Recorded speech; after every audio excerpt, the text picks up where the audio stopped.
My previous occupation, actually it's my only occupation. I've only had 2 jobs, and that was my previous and what I'm doing now. I started off as working for the Department of Civil Aviation. I was a civil engineer pilot. We used to roam around Australia and look at all the aerodromes and airports, and our role was to ensure that the facilities were safe for the takeoff and landing of aircraft, ATC procedures, and the running of the airports. And we did that over many years. I think I was 18 when I first started, and I went right through till I was 34, 35 when I started the business.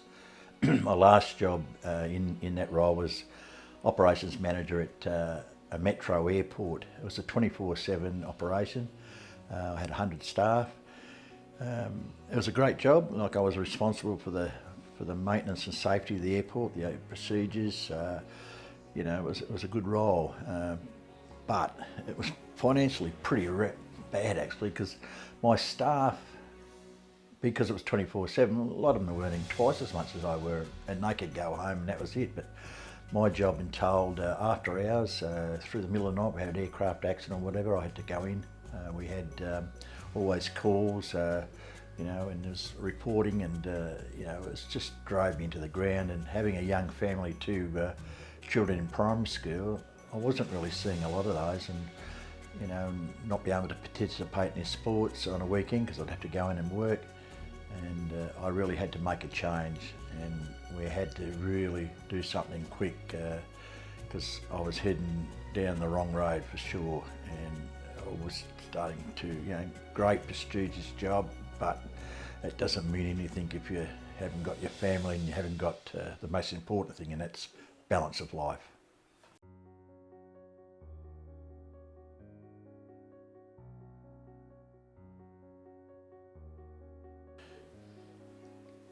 Yeah, we started in late 80s of a winter.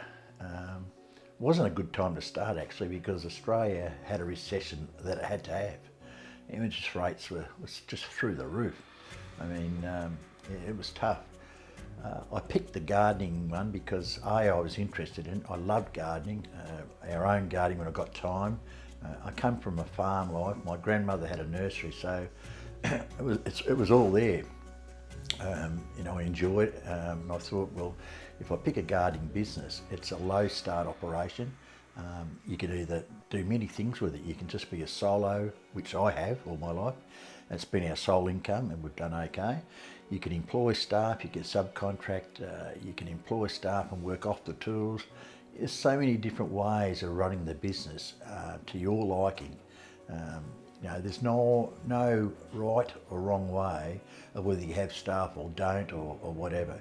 You know the income that you need, you know the lifestyle that you need, and this particular occupation, you can pick it. And that's why I picked it. I thought it's such a great job, and being outdoors, meeting people, fresh air, and virtually stress-free.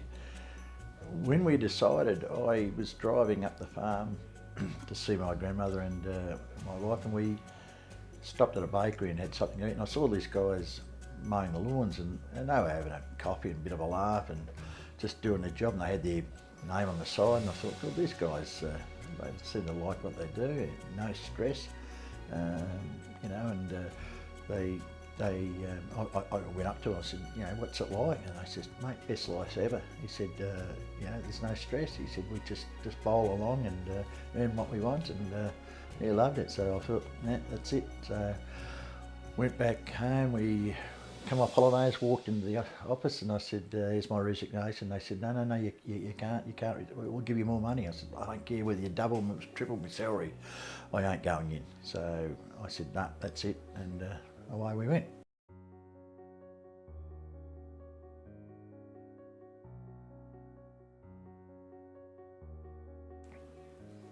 Yeah, when I first started, I had a theory. I wanted to be prompt, I wanted to be reliable, and I wanted to be professional. Now, for me to do that, I had to have good equipment, or brand new equipment. I had to be well branded, and I had to look the part. So I didn't want to front up to a customer and get halfway through the job and then have to leave because my mower had broken down. So I researched through mower shops. I found one that answered my questions, recommended good mowers. Back then they were Hondas, 176s. They were built in Japan. They were actually metal cowlings. There was no plastic on them, and they were as tough as nails.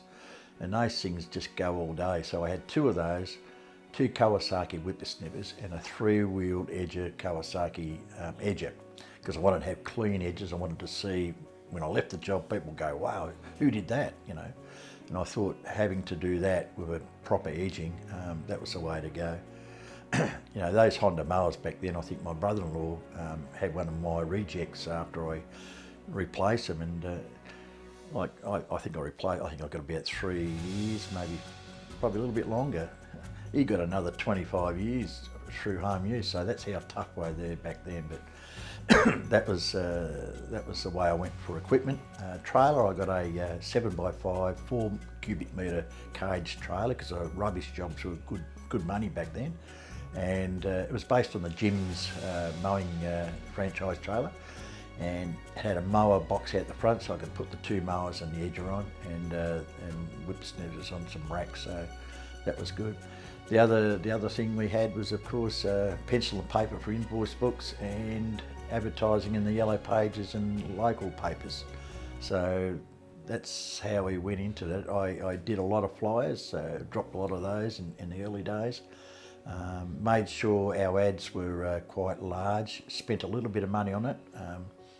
I mean, I could have gone the option of buying a franchise, but I thought, gee, if I spent a tenth of that on advertising, I reckon I could do just as good, and I think that helped a lot.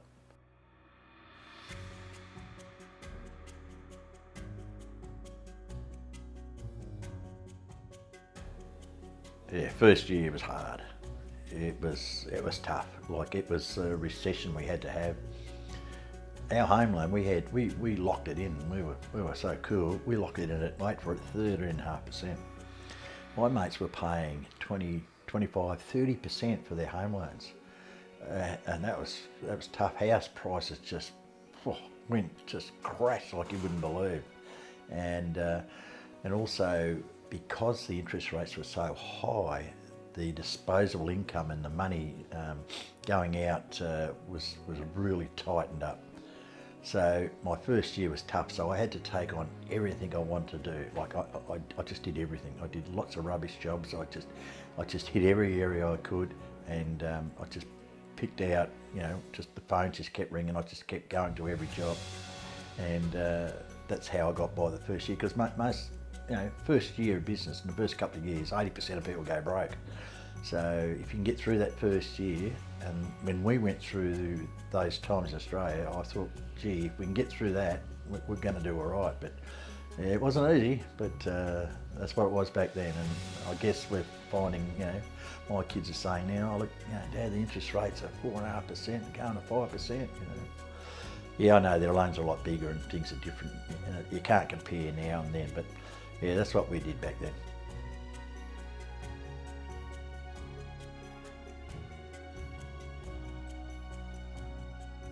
What would I do? Hindsight's great, isn't it? Like, you know, you should have done this, you should have done that. You can only do what you can do at the time, and research and get as much information available to you, which at that time it wasn't. We didn't know what to charge. I had a family friend that was doing it. I knew he was always cheap. You know, back then I think the lawns were $15, so I thought, well, I'll go 18. You know, $3 or $4 more. And that was all right at that time, but all my jobs I should have paid more attention to pricing. I got it, you know, I did okay with it, but I could have done a lot better. And going back, I would have straight away had those prices up a lot higher than I did, and therefore then I would have, you know, the crap customers would have dropped off, and I would have got a lot better customers straight away. But I soon learned after the 12 months to make sure that what I wanted to earn, what my running cost was, you know, what was the cost of my business, and also what profit I needed to make. So that was one thing that I should have done better. But at the time, I didn't know, and I didn't have anyone to ask. Not like nowadays.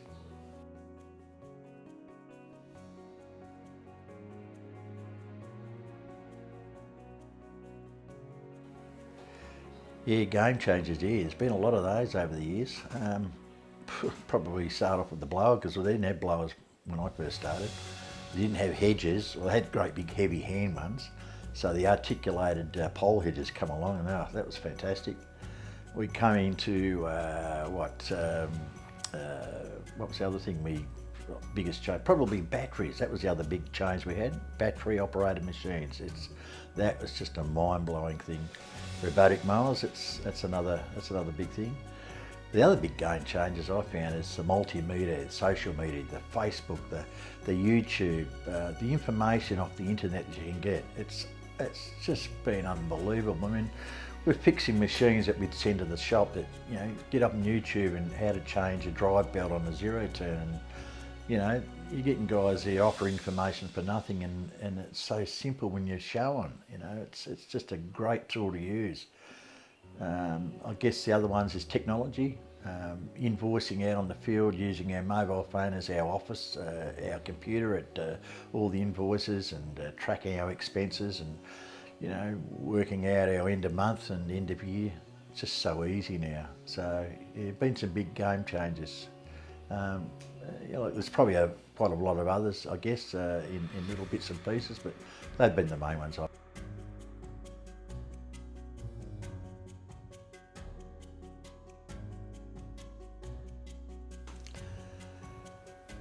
Yeah, the type of customers I've targeted, I've gone for a complete package of mowing, gardening, weekly. Commercial, complete ground maintenance, weekly.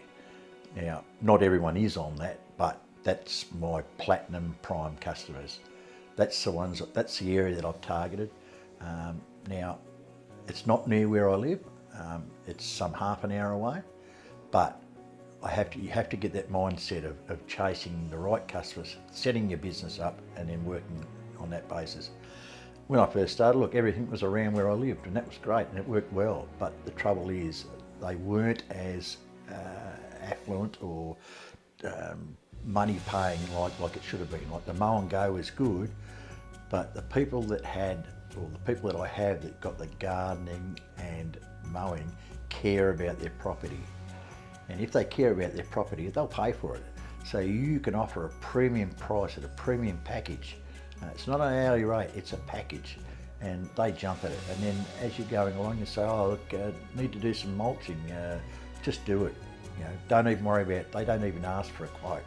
That's the customer that I've targeted, and that's the customer that's really got me through. And it's going to help me through me years to come.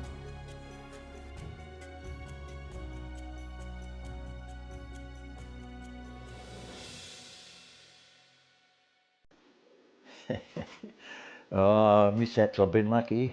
Snipped a few fingers with the secateurs and a couple of stitches here and there and roses scratching me, but yeah, I got an embarrassment actually.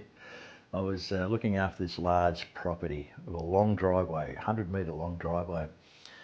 Each side had beautiful standard roses under planting with, I think, a variety of ground cover, but anyway. I loaded the ute up. I couldn't see it out the back. Now, my mirrors were bent back because I hit a tree, or I hit a bush and it pushed the mirror back, and I thought, well, rather than stop, which I should have, got out and adjusted the mirror, I thought, I'll just open the door of the ute and look out where I was reversing to. As I was doing that, I leaned out and I leaned out more. Yep, I fell out of the ute. Not only did I fall out of the ute, the front wheel ran over me. And I'm sitting up watching my ute going down this driveway, hitting every rose bush, bang, bang, bang. And I looked at myself and I'm thinking, there's no blood. And I could feel my legs and I'm okay. And I sort of got up. Meanwhile, the ute is still going bang, every rose bush, bang. There would have to be 55 roses that it knocked over. Because it was a manual, low ratio reverse, it just slowly, in slow motion, went down and then it stopped when it hit the brick fence at the end of the driveway, the gate. So I've gone down, I've pulled the door back because it got belted back with hitting all the trees that's going down, and sort of roped it up and hopped in the ute, and thought no one home. So I've gone out, and the lady just came home, and I thought, oh God.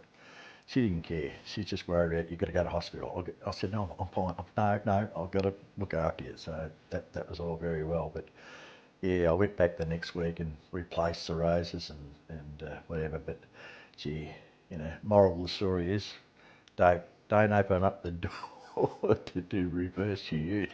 Use it, get out and change your mirror and hop back in. That's that's a little tip that you should use.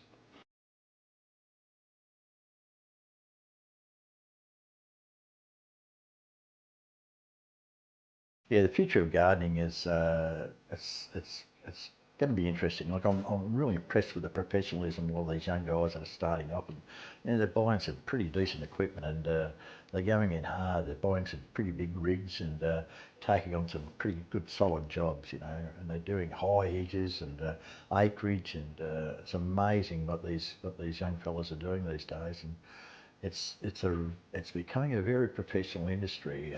Everyone is very keen to be branded and have their websites and looking the part. And you don't see too many what we call cowboys anymore.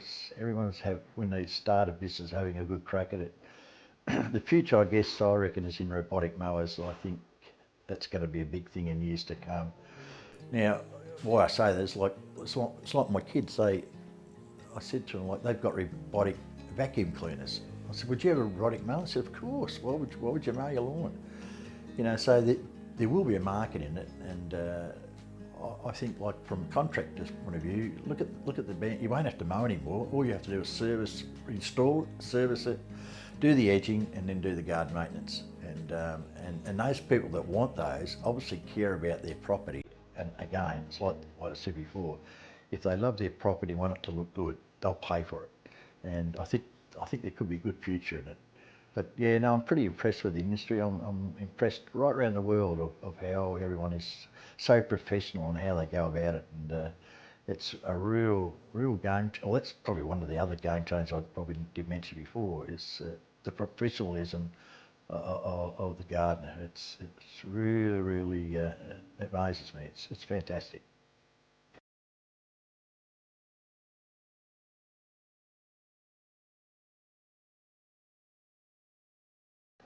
Yeah, my future, I guess, 68 next birthday, got to think about retirement. I don't want to retire. I don't think I will retire. Having the platinum customs, I earn a good income. I can then look at perhaps scaling down and a couple of days a week and work on that basis. So that could go all right. Yeah, I think pacing myself over all the years, it's helped. It's funny, like, there's a guy, Jim's main guy, he started at 67, he went to 80, and he did quite well. So here's me thinking of retiring at 67, 68, and he just started. So how's that? That's pretty good.